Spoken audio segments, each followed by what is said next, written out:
ഇപ്പോൾ കുറച്ച് നാളുകളായിട്ട് കണ്ടുകൊണ്ടിരിക്കുന്ന ഏറ്റവും വലിയ തോതിലുള്ളൊരു കാഴ്ചയാണ് ഇടതുപക്ഷത്തിൽ നിന്നുള്ള കൂട്ടക്കൊഴിഞ്ഞുപോക്കലുകൾ.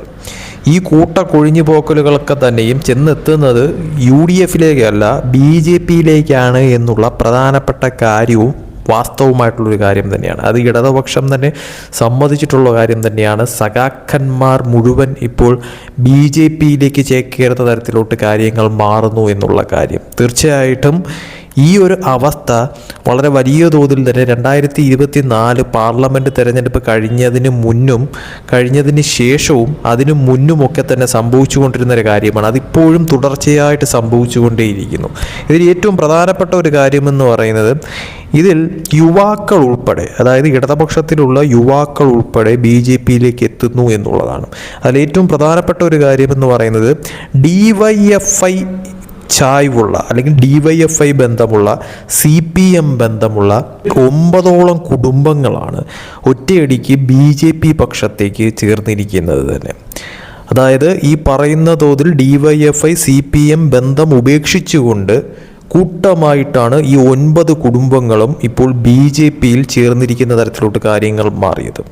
ഇത് ഇവർ മാത്രമല്ല ശരിക്കും പറഞ്ഞാൽ. കാരണം ഇതിനോടകം തന്നെ നിരവധി പേരാണ് DYFI-യിൽ നിന്നും അതോടൊപ്പം തന്നെ CPM-ൽ നിന്നും CPI-യിൽ നിന്നും ഒക്കെ തന്നെയും നിരവധി പേരാണ്, നിരവധി കുടുംബങ്ങളടക്കമാണ് ഇടതുപക്ഷം വിട്ടുകൊണ്ട്, ഇടതുപക്ഷ പാർട്ടി നയം വിട്ടുകൊണ്ട് BJP-യിലേക്ക് ചേക്കേറുന്ന തരത്തിലോട്ട് കാര്യങ്ങൾ മാറിയത്.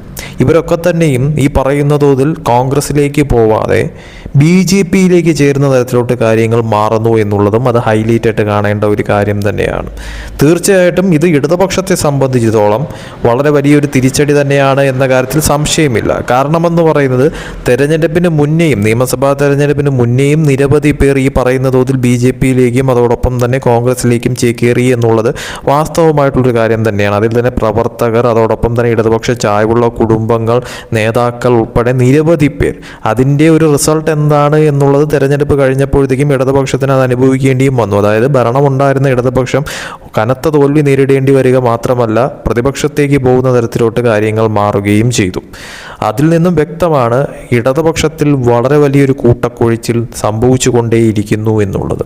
അത് ഇപ്പോഴും തുടർന്നുകൊണ്ടേയിരിക്കുന്നു എന്നുള്ളതാണ് എടുത്തു പറയേണ്ടതെന്ന് പറയുന്നത്. ഇത് ഏറ്റവും ഹൈലൈറ്റ് ആയിട്ടുള്ളൊരു കാര്യം, ഇടതുപക്ഷ ചായ്വുള്ളവർ നിരവധി പേരാണ് ഇപ്പോൾ BJP പക്ഷത്തേക്ക് ചാടുന്നത് എന്നുള്ളത് തീർച്ചയായിട്ടും ഇടതുപക്ഷത്തെ സംബന്ധിച്ചിടത്തോളവും അങ്കലാപ്പുണ്ടാക്കുന്ന ഒരു കാര്യം തന്നെയാണ്.